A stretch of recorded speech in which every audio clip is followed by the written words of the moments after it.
आज आमच्या येथील आठवडी बाजार होता. आठवडी बाजार म्हणजे भाजीपाला तर घरात येणारच आणि भाजीपाला घरात आला म्हटल्यावर निवडून व्यवस्थित ठेवणं म्हणजे आपल्यासाठी एक टास्कच असतो. मग आज मला हे टास्क पूर्ण करायचा होता.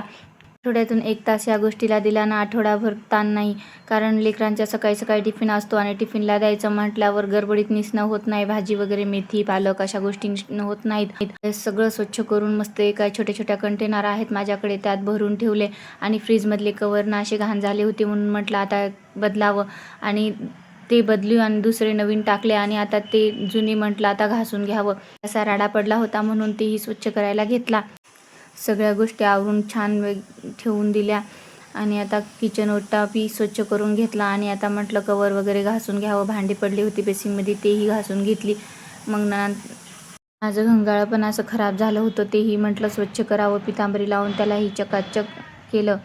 अशा प्रकारे मग पिऊची बॉटल पण धुवून घेतली, कारण लेकरांच्या बॉटलमध्ये वास येतो, प्लास्टिकच्या असतात ना त्यामुळे. आणि 2-2 दिवसाला असं स्वच्छ घासून घेतलं ना गरम पाणी टाकून तर त्यातला वास पण निघून जातो आणि लेकरांना पाणी प्यायला पण चांगलं असतं.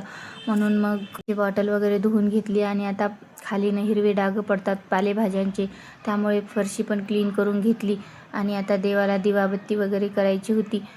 त्या अगोदर बघा माझे असे नळ तिटकत होता, त्यामुळे ना अशी डिबरी आणली होती नळासाठी. भेटूया नेक्स्ट ब्लॉगमध्ये. तोपर्यंत बाय बाय. असा गेला माझा आजचा दिवस.